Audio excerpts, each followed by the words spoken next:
Let's jump right in here. I believe it's Tom Terwilliger and other candidates in this race and in other races in Pompano who have cited traffic and overdevelopment as serious quality of life issues in Pompano Beach. So I want to ask you, Rhonda Eaton, as the incumbent, and you voted on a lot of these issues, whether or not you agree that traffic and overdevelopment are problems in your community. That's a good question, and it's always a challenge. It's always difficult to find a balance between development and stagnation and quality of life for the residents. Particularly as of late, the Atlantic and Dixie beautification project, really the rollout was a disaster. And while we do have traffic and it increases during the winter season, we worked through the problem with the traffic. And from the beginning, it was a lot of lane closures, and frankly, it was a disaster. And now we required the staff to continue to improve it, to tweak it. And we're only going to be reducing that down one lane from east to west for about a 8-9 block section. But the other component of that project is the beautification of Dixie Highway. The city purchased Dixie Highway from the state, and it is for so long, really, it's just been a disaster. It's unattractive and unnecessary. That was the GO bond that is paying for that. Plus, we've gotten some grants. But what we're trying to do in the city of Pompano currently is connect the east side of the city to the west side of the city. So, yes, we haven't development. We haven't had development in a long, long time. Yes, does it bring new people and cars? Yes, of course it does. It's difficult to say how many is too many. We work to bring the traffic times down on Atlantic, which is a major thoroughfare. We have other major thoroughfares, Copens Road, Sample Road, Cypress Creek to the south. Right. And for a long time, I want to get your other candidates other candidates into the conversation. No, that's okay. No, it's okay. I don't like to interrupt, but I do want to keep the conversation moving and be mindful of the clock. Mr. Vandermost, can you think of a development project that Rhonda Eaton voted for that you would have voted against? Yes, the Dixie and Cypress interchange. Why? Why? Just as she said, they're closing lanes and they're bringing people. It makes no sense to close lanes and then bring more people. Atlantic Boulevard services something, if I remember the number, is around 56,000 people a day, and they're going to reduce it. They've also recently voted to continue that project to investigate going all the way from 18th Avenue to Cypress and strangle Atlantic even further. As we know, Atlantic is an evacuation route, so that's going to be problematic in the event of an evacuation. They will turn all 4 lanes going only dedicated east to west. Well, what happens with the folks that need to get back to their houses on the Barrier Island? Where are they going to go? Right. Not only that, but as you push more traffic, more congestion down a major thoroughfare, and then you restrict that thoroughfare, what happens to the traffic? It's going to seek other alternative routes. Where are those routes going to be? Neighborhoods, people are going to cut through, and that's already begun. Back 16, 18 years ago, I was instrumental on the traffic chairman committee of traffic safety in Pompano, but because of just that reason. Let me ask you a question. How long have you lived in Pompano Beach? 35 years. Oh, good for you. Okay, great history, great city.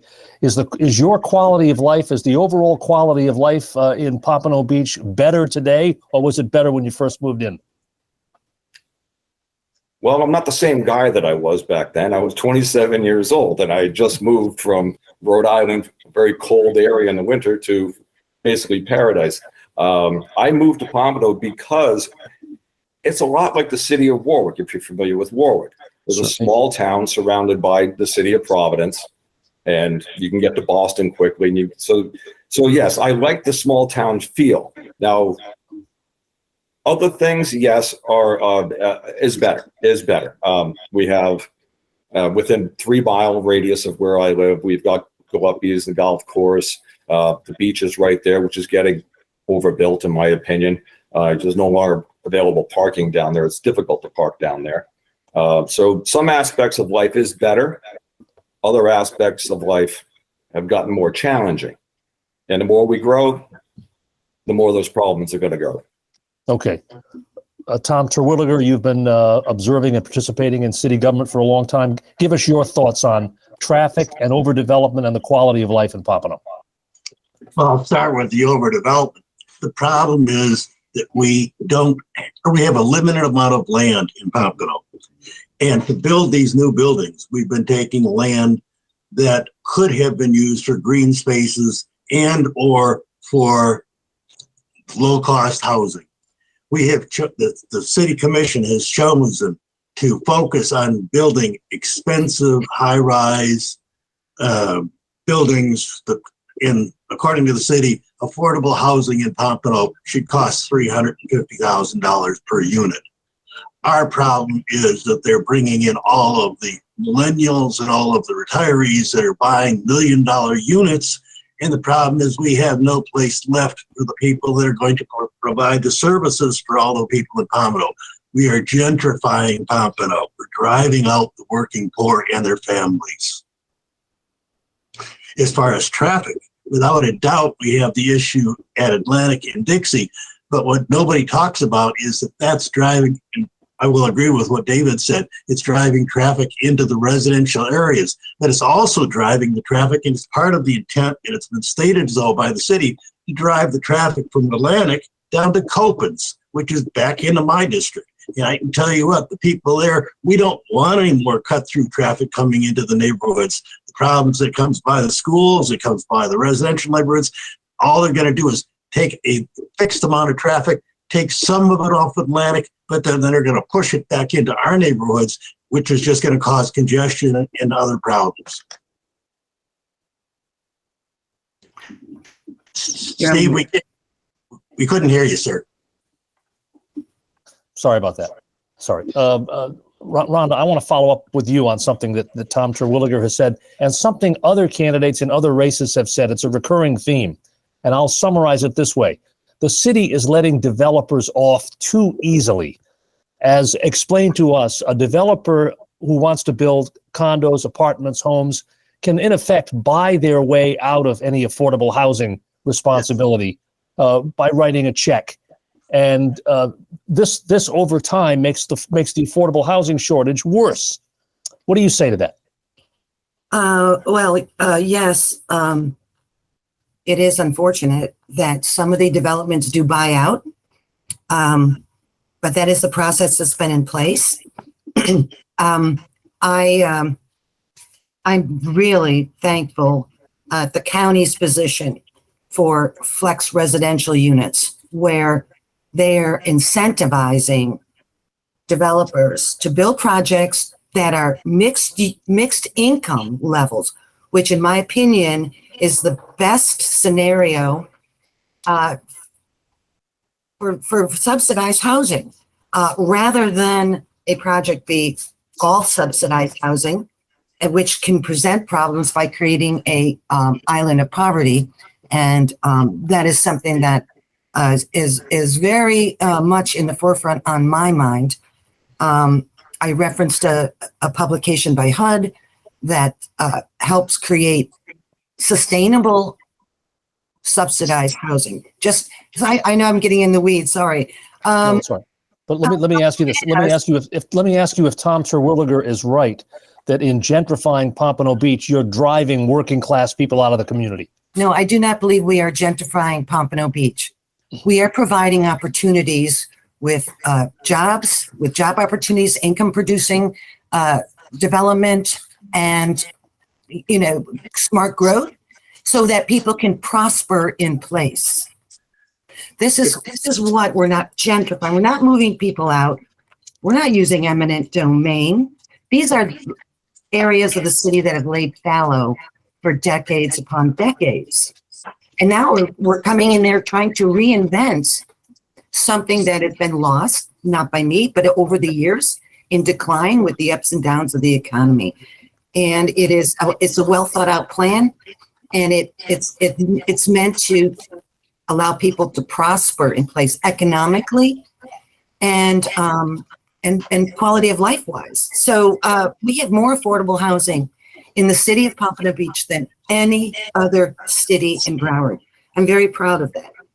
And Really, I would like to ask you to, not in this conversation, I would like very much for you to document that for us, to show us the numbers. absolutely. I don't have that on the tip of my fingertips, but I certainly would get that for you, sir. Okay, very good.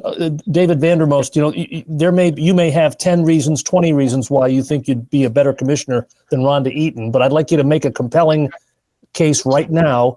The challenger who challenges an incumbent has the burden of convincing voters to unseat an incumbent public servant. So what's the best reason for you replacing Rhonda Eaton? Well, I come from a standpoint of a long history of altruistic type of involvement. I've been involved with Habitat for Humanity, for instance, so where I utilize my licensing to assist them in building their first attempt at townhouses, and I did it on a zero profit basis. I think using that kind of knowledge, that kind of experience, to build further in the city for all, and we do need for all, is going to lend itself where I can show them where Habitat is successful in their model. Again, affordable housing, let's just use that for instance. Habitat creates an environment for people to be able to afford housing. That type of model needs to be brought to the city rather than just let developers come in and just build, which is going to overtax our infrastructure, and that's going to start failing too as it ages. So, have you served on a city board, planning and zoning, parks and rec? I have served as the chairman of the traffic safety committee in Pompano. That was some time ago. All the boards I've been on were not City of Pompano, but Mission United, I was the chairman of their housing committee, where we tried to put in place availability for veterans to find affordable housing. I was their first board chairman, and I've been on various other committees. One was with the organization Church Calvary Chapel. They had an organization within there where we served widows and single moms to help them stay in their homes, and we utilized donations to repair their homes. So I've done a lot of it. Okay. If overdevelopment is a real problem in Pompano Beach, tell us something. Explain briefly. Tell us the relationship between the city's planning and zoning board and the city commission. How do they interrelate to each other? Well, the planning and zoning board, they in and of themselves, through the city management office, they're going to do land use. And what I see more often than not, I go to meetings and I see items being brought up for vote where various commissioners apparently haven't seen it before it got to the meeting, and they're debating it at the meeting and then voting for it. I've seen a representative from the city come out and give a 15-minute presentation, and then it gets voted on, and it just doesn't seem to be the communication is very fluid between the city and the commission prior to meetings. Yeah, Commissioner Eaton, Rhonda, I think Mr. Vandermost said in his questionnaire, he sees commissioners voting on items they're not familiar with. They're voting in the dark. Is he right? No, he's not right. We do a great deal of interfacing with staff and the developer prior to the meetings.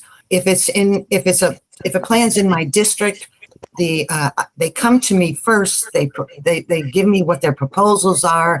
They have to work for site plans. They have to give an idea of what they're, doing. And it's an issue that we discuss. Very involved. I'm very involved in it. Recently, there's a rare development in my district on the major arterial federal highway.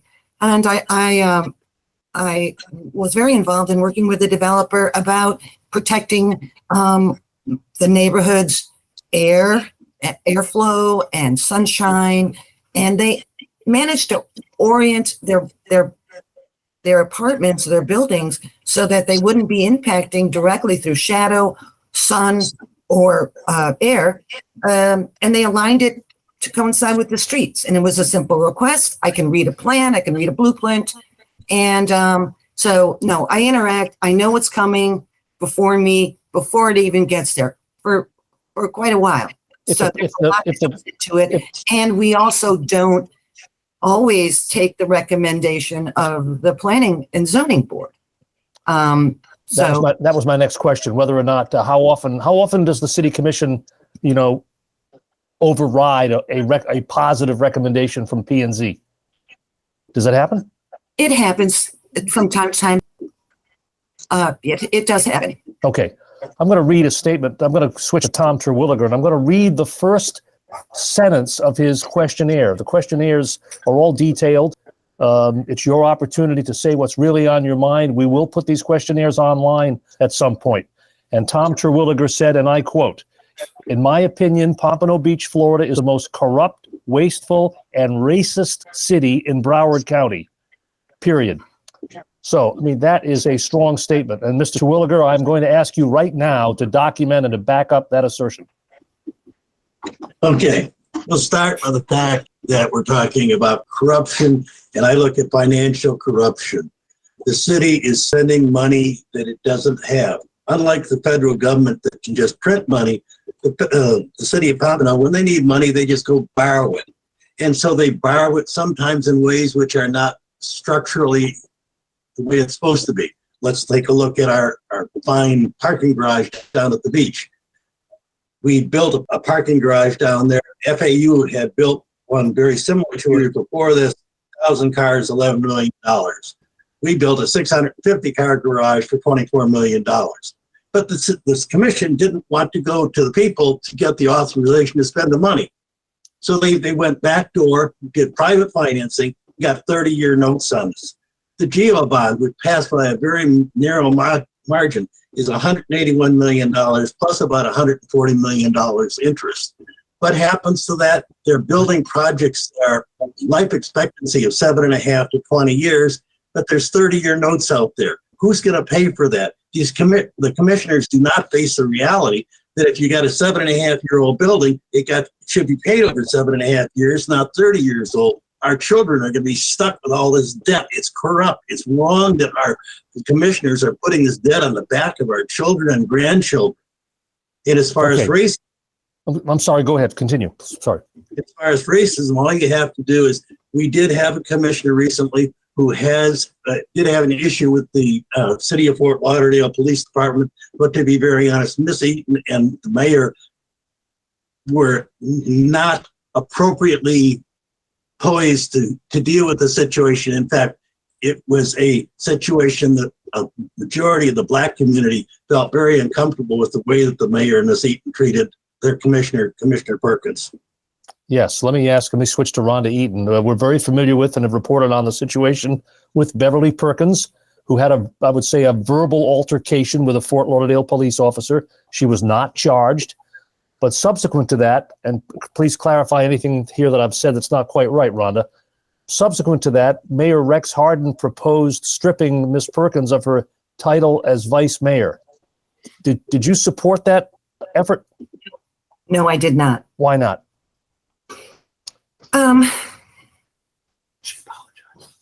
She did apologize. And I just felt that it would bring more embarrassment to the city. She has a term of 2 years, And through the next election, we'll work through it. We sometimes rotate, sometimes don't, but I just didn't want that sort of trial to be the focus of our city. I think our city has done great things. So much of the GO bond has been spent in District 4, which has been neglected for a long time. If you have coming into Pompano, let's go on a tour. Let's do a ride around, and the improvements are incredible, and I'm glad for that. And I think the city is coming together, and it's my hope. I want to see that east of the tracks, west of the tracks, that dividing line erased. Right. Okay. And I don't know how else to say it, but it just was a very sad thing that happened. Yes, I want to just say, parenthetically here a little bit. I mean, I watched, as many people watched, I think, I watched that city commission meeting where people came to talk and to defend Beverly Perkins and some to criticize her. And that did not, on that particular day, and it may have been just a vocal minority, but that did not sound to me like a city that's coming together. No. I heard some really ugly stuff that day. Didn't you? Yes, I did. Yeah. Very difficult. Very sad. Mr. Vandermost, what is your takeaway? What is your, concisely, please, tell us what the lasting lesson is from the Beverly Perkins controversy. Well, I found it rather interesting that it was brought to the forefront several months after the altercation had happened. You only saw a short soundbite. I think she missed the opportunity to solidify the community, in that if she had brought that out ahead of time, knowing her position, she knew it was going to come out sooner or later. Unfortunately, it came out, in a bad way. And You're saying Miss Perkins herself should have brought it to light? Yes. Okay. Yes, I think she should have just brought it out and said, "Hey, this happened." She could have brought it out at a commission meeting and just said, "Listen, last Tuesday, I was visiting whoever she was visiting, and this happened. I got a verbal warning. It would have been out there. It would have been over with, and she could have offered an apology right then and there to the officer. The officer did a great job. I support the police, and if that has caused any kind of difficulty between the government and the police, I apologize for that. Now, then it's out there and it's over." Okay. I think the altercation that finally transpired on the dais that evening was ugly. And and then when the vote came up to strip her of her credentials, that turned ugly as well. And I thought that was very poorly played, and that added to the divide between east and west of the city. Just bringing that out, it looked like it was an attack from the east side against the west side. Yes, Rhonda did vote. She tried to abstain from the vote. She did vote to not do that, but she did lambaste Miss Perkins, which really did not look good. Okay, hold on. Let's briefly clarify that. Mr. Vandermost said you tried to abstain, Rhonda, correct? No, sir. You cannot. I had no reason to abstain. I just had a very difficult time deciding. So I passed on my vote. A very rare thing. I vote first. My inclination was to vote no. And because we weren't stripping her of her title, it would have meant having a sort of a hearing, if you would, having her have an opportunity. And I just passed and ultimately stuck with my inclination of voting against it. And yeah. Okay. All right. Let me defer now. I'm going to call on my colleague, the Sun Sentinel, Dan Sweeney, for any possible questions.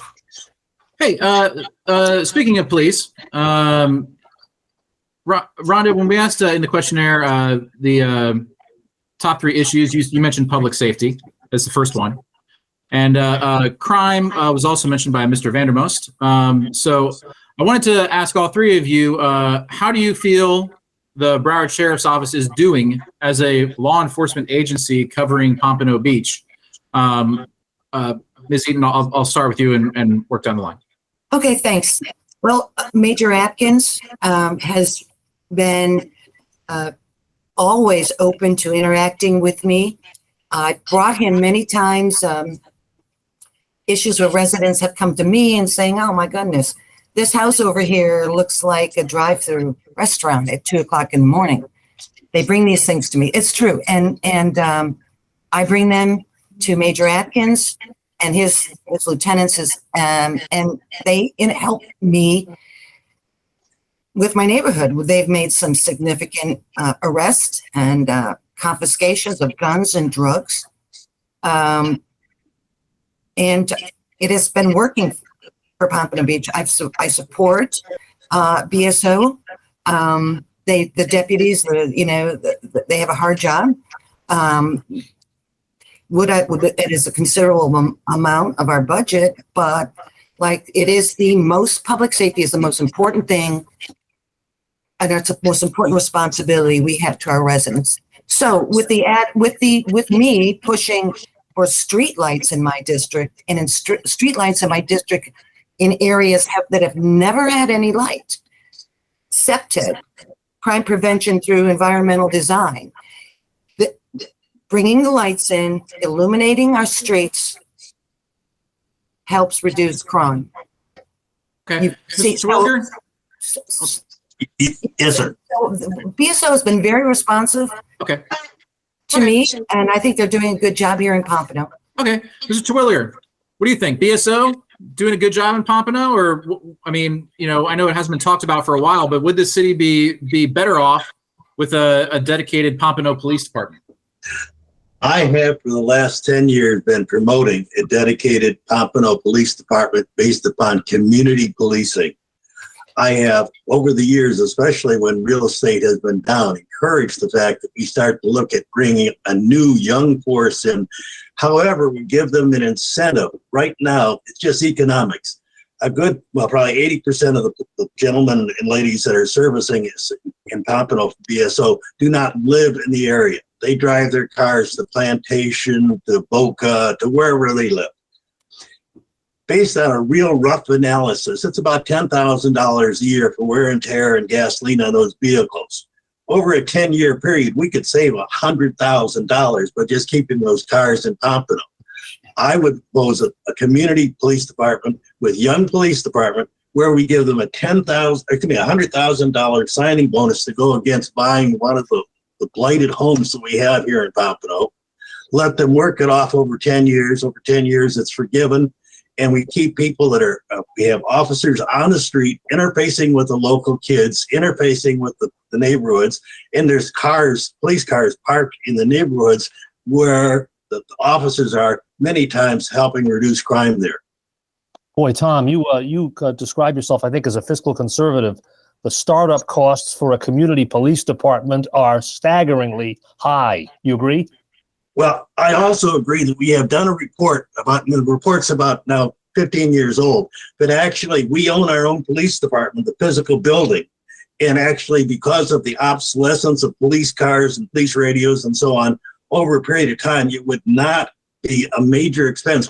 I actually had GE Financial work with me several years ago, and they were actually willing to fund it if we wanted to do it and pay it back over 5 years.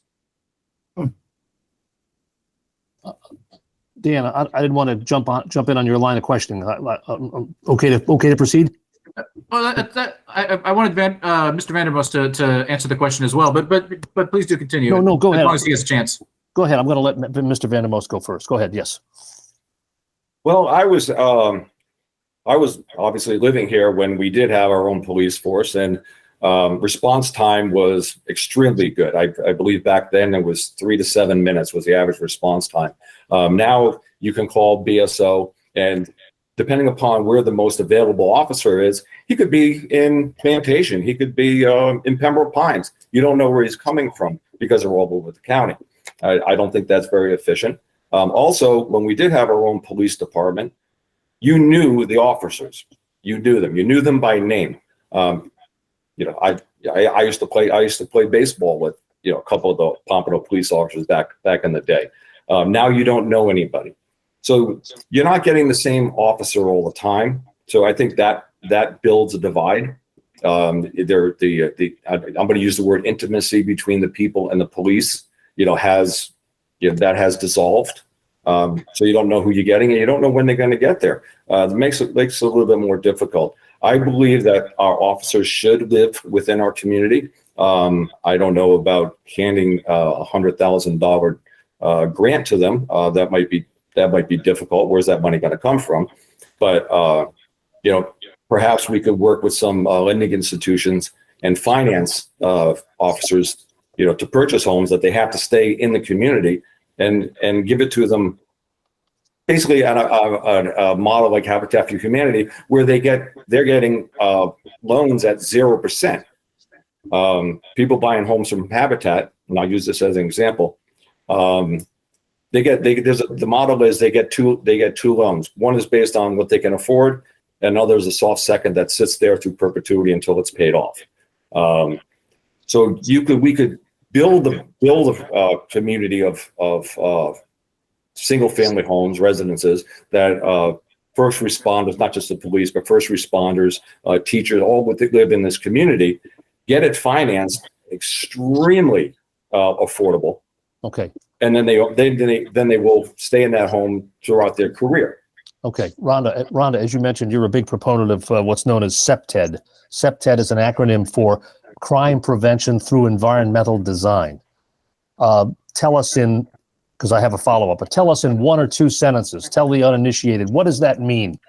What does CPTED mean? Crime prevention through environmental design is environmental design. What is surrounding a building? How high are your shrubberies? How much lighting do you have? Are there places for people to hide? That's really kind of in a nutshell, pretty simple. Okay. And you have been I remember from your last race, you have been a big proponent of improved street lighting in, I'm thinking Crest Haven, Leisureville, right? Highlands, Pompano Beach Highlands. Almost every candidate in every race, including yourself, mentioned public safety or crime as a major concern. So an obvious question is CPTED working? Well, the lights are just beginning to go in Crest Haven. Old Pompano has them. They're beginning to do the staking in Leisureville and North Kendall Green, which is the area west of Dixie. Leisureville and that area have never had street lights, and I believe it is working. We don't have data in the Highlands, having not gotten their lights in yet. They have street lights existing currently. We were waylaid by COVID by over 2 years, year and a half, 2 years. We have supply chain issues on the light poles. So, but they are working. We are seeing progress. And the feedback I am getting from the residents, most of the residents, not all, they love them. They feel safer. They can see who's on their street, who's walking in front of their street. Previously, we had very few lights in Crest Haven. So it's working. Yes. All right. Thank you. A quick follow-up here, and that is that I'm sorry that Barbara or BJ Coons, another candidate in this race, is not here. She mentioned something in her questionnaire that I want to ask you about, Rhonda. Okay. I believe she said she lives in the Leisureville community, and Leisureville is an old part of Pompano Beach. I hope I'm right here. Now, on the north side of Copans Road, right? It's a modest-priced single-family community. She says there's a huge concrete wall on the north side of Copans, right in front of Leisureville, and it's an eyesore, and it's ugly. And I think she said in her questionnaire, the city thinks that's Leisureville's responsibility to dispose and deal with that. What is she talking about, and what is your opinion about that? Okay, it's a sound wall that the facts show that it was erected by the residents of Leisureville. It's on Leisureville's property. The history might be in dispute. Copans is a county road. Basically, they're trying to get someone to pay for the pressure cleaning of that wall. This is 5-10 years ago. This came up. It's sort of been hashed and rehashed, but that's what my understanding is. Okay. I'm going to stay with you for 1 second, Rhonda. This came up in another questionnaire. Have you voted to increase your salary as a commissioner in the last 2 years? Yes, it was a vote to roll in a $10,000 per year per district fund for events, sponsorships, charities, used at a commissioner's discretion. So during COVID, the issue was brought up that we just roll that into our salary. So we went from 38 to 48. We're about right in the middle of where most cities this size, we're the 6th largest city in Broward. So we're right. And it really does.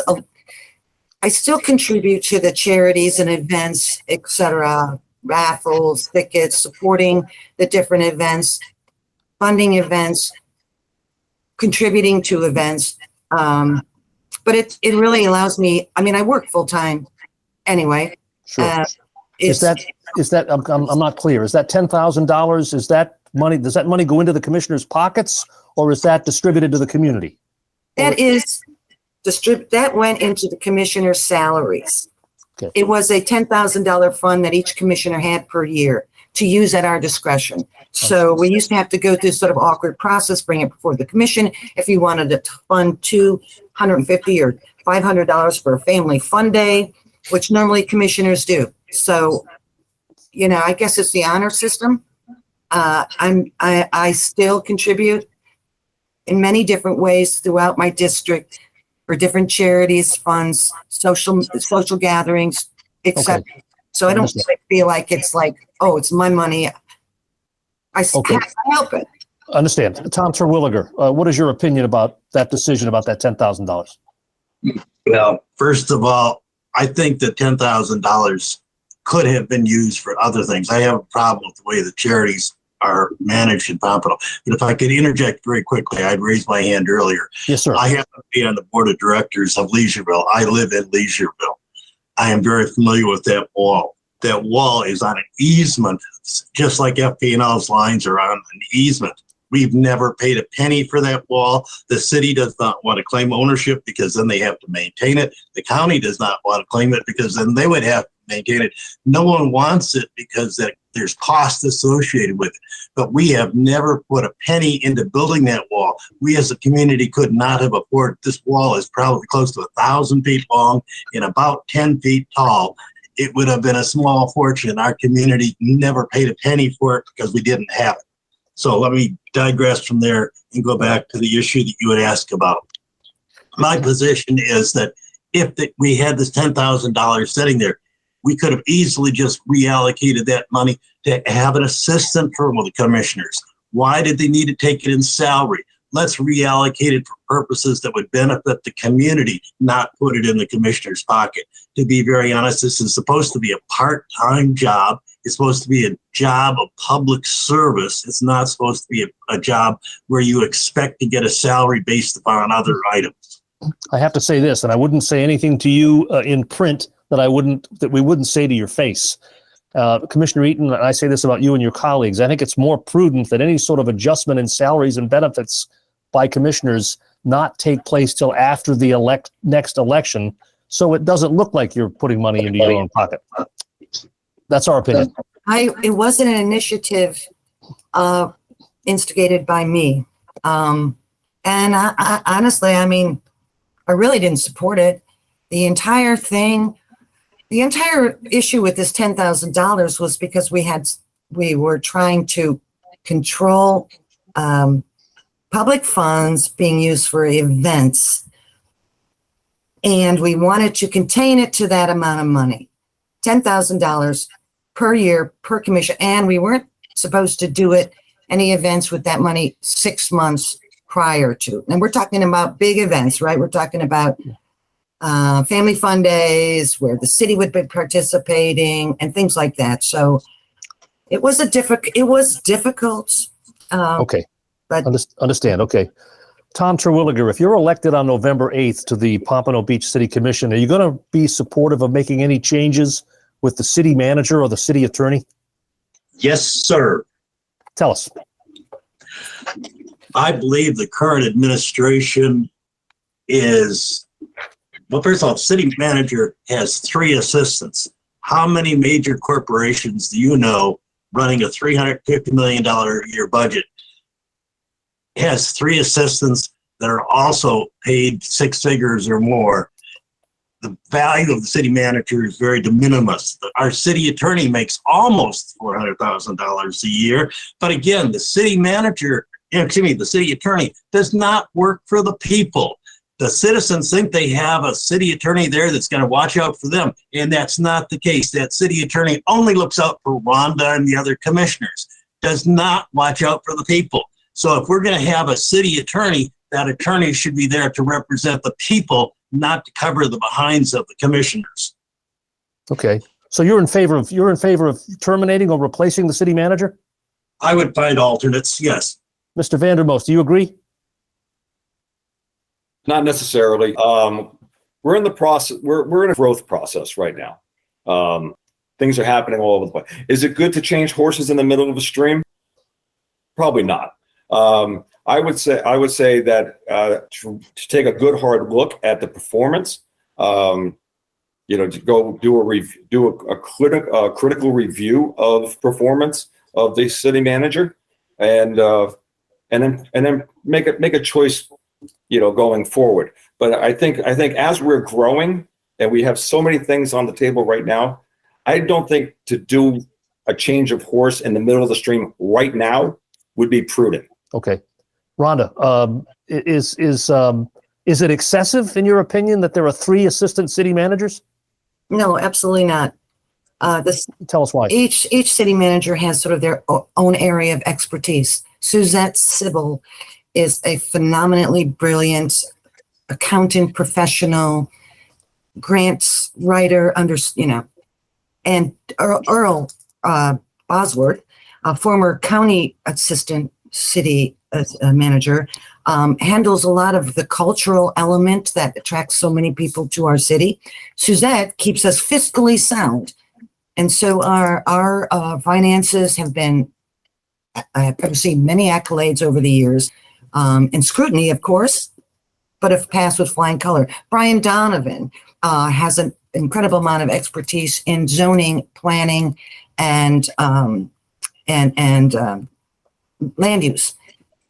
Our city attorney, and I just find it, the city attorney does work for the people of the residents of Pompano Beach.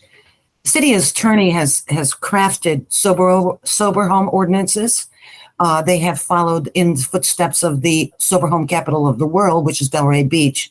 We've managed to get zoning codes requirements up that are bulletproof, that have survived challenges for being unconstitutional. We're bringing the community court. We're having our grand opening this month back to Pompano Beach so we can better help the homeless, if you want to put it there. We have put proactive ordinances in place for no camping, no storage in our parks. We have put in loitering and panhandling. Again, the nomenclature may not be correct, but in place to prevent tent cities and the like in Pompano Beach. So the city attorney is working for the residents, and the city manager is the guy that has to put this all together. Okay. Got to spearhead it, and I think he's been doing a great job. We have so many great things happening in Pompano. Okay. Rhonda, I think you said in your questionnaire that 45% of the residents or the people in District 2 are either rental property or recovery residents. Correct. Tell us what you mean by that. So recovery residents, the common is sober home. Okay, right. So, and that's what the correct terminology is. Recovery residents, and yes, 40 to 45% at last look are non-owner occupied rental properties, and or sober homes. So I'm going to give Tom Terwilliger a chance to comment on something here. I mean, I've been traveling through the city of Pompano Beach since the 1980s, and and I knew people like Jim Soderlund, and I knew former Representative Bob Shelley and folks like that, folks who served in government decades ago. I think I have a historical perspective of the community. And I think it's certainly legitimate to question development decisions and so forth, but there's a vibrancy to Pompano Beach that you see today that you didn't see in 1990. And so, Tom, I know you've been very outspoken on this issue. So what is your perspective on what I'm saying? I'm going to say, yes, there's a vibrancy at the beach, but it doesn't carry into the neighborhoods. Most of the people in the neighborhoods don't use the beach. If they go, maybe it's once a year. If you ask people how many times they've been to the golf course, many will say, I've never been there, or maybe once in 5 years. They have services, but they're focused at the tourist and the more affluent. The fact is, let's go back to rentals for just a second. The economics of today are that the property values are skyrocketing from what they used to be, say, 10 years ago.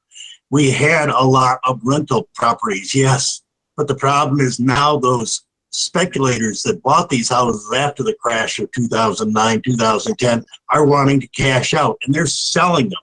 And fortunately, we are getting single-family homeowners to buy them. But the problem is all those people that have been living in there for the last 8, 10, whatever years, they now have been kicked out of their rental units. There are no places for them to go. There are no other rental units for them to find that are affordable. We are forcing our rental persons now to be at the brink of becoming homeless. The fact is because they can't afford it. If you're making $20 an hour and you're asked, let's say you're a single mother, you got 2 kids, and you've got to spend $1,500 or $2,000 a month for rent. How are you going to do it? The problem is that what we've actually been doing is taking our poor working class who did have a roof over their head, and let's call it what it is, a roof. And now they don't have that roof. And what are we going to do with them? We as a community have an obligation to make sure that we keep our working poor at least where they can be safe with a shelter in some place that they're going to be able to raise their family. Okay. I'm going to digress for a second. I'm going to go back to you, Rhonda Eaton. A Pompano, and it's not a questionnaire, actually. I'm just curious.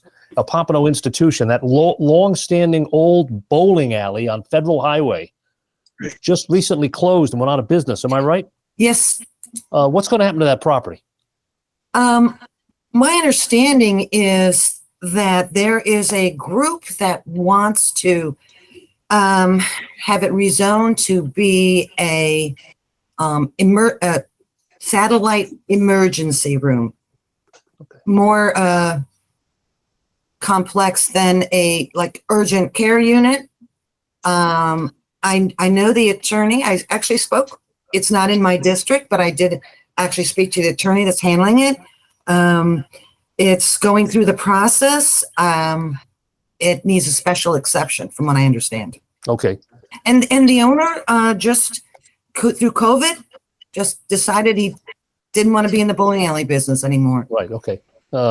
Old institution in Pompano. Yes, Yeah. It's kind of sorry to see it go. David, was it the right decision by the city commission? I'm not sure how recently they did it, but Pompano voted to ban smoking on city beaches and in city parks, maybe with narrow exceptions. But was that the right decision? Yes. And this Okay. is this is why. Cigars. Nothing against smokers. You want to smoke, go ahead and smoke. But it's the problem lies in the filter on the cigarette. Filter on the cigarette is made out of a fiberglass material. It takes anywhere from 2 to 18 years for that material to biodegrade. People smoking on the beach, let's face it, they're not taking the cigarettes back with them. They're just sticking them onto the beach, just burying them in the sand. Who's picking them up? Birds are picking them up. They're finding their way into the water. Marine life are getting damaged by it. Not to mention it's really unsightly to see cigarette butts. I jog on the beach every weekend and I see cigarette butts all over the place, even now. So yes, I think environmentally it was absolutely the right decision. Tom, you agree? Not really. I am a non-smoker. I smoked maybe one cigarette in my entire life. I don't believe in smoking, but it is a legal commodity that our government has chosen to tax. And the federal government, although it's allowed this to exist, we tax these people very heavily. The fact is we have something that are called rights.